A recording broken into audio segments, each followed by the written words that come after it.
Mr. Stewart's trip to New York and his arrival at Purple Fashion went off without a hitch. But travel plans aren't always so smooth. There might be flight delays, car accidents, or weather problems that make getting to a meeting on time impossible. It's important for me not to make my guests feel worse about being late than they probably already do. I try to make sure that they know I understand and forgive their lateness by saying the following.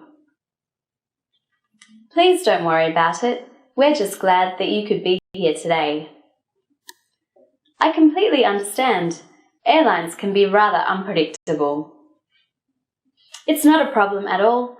Miss Thompson is running a bit behind schedule anyway. It's really all right. I should have warned you about the traffic in New York. It's quite fine. I forgot to inform you about the distance from the airport to the office. Although I forgive my guests for being late, I also think it's important for them to give some kind of justification for their delay.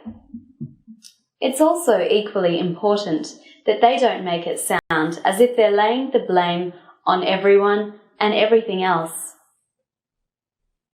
Here are some ways in which my guests have expressed their apologies for being late and explained what caused their delays. I'm terribly sorry for my lateness. I seem to have written down the wrong address. I apologise profusely for the delay. There were some mechanical difficulties which caused my plane to take off 1 hour later. I very much regret having made you wait. I got stuck in a huge traffic jam. I'll need to leave myself more travel time in the future. When my guests have had a difficult time getting to their appointment because of transportation problems, getting lost, or any other interference, it's important for me to show understanding and sympathy for the problem. For example, I'm sorry to hear that your trip was stressful. It's unfortunate we have to rely on airlines so much. There are so often delays. I'm sorry that you had so much trouble getting here. At times, the lateness of my guests can affect their appointments. If this is the case, I try my best to explain this to them and find a solution. Unfortunately, Miss Thompson had to leave the office for another meeting. Can we reschedule for later this afternoon? Our meeting room is no longer available. As an alternative, would you mind having a business lunch with Miss Thompson? Miss Thompson has another meeting in 30 minutes. She'd be happy to meet with you until then, though, if that's all right with you.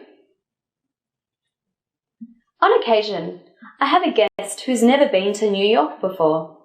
I really enjoy giving them some tips about what they should see and do before they leave. If you like theatre, you should definitely pay a visit to Times Square. The best Chinese food is in Chinatown. The museums here are amazing if you have some free time during your stay. I highly recommend checking out a baseball game at Yankee Stadium.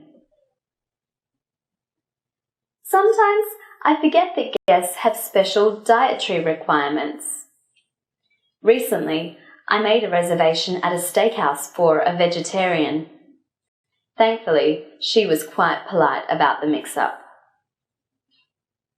It's important to be forgiving of others' mistakes, while gently explaining what was done incorrectly. In such situations, you could say, I appreciate the effort you made, but I unfortunately do not eat meat. This was a great idea, but I'm allergic to seafood. I'm sorry that I forgot to tell you about my dietary restrictions before you selected this restaurant. I hope to see you again soon.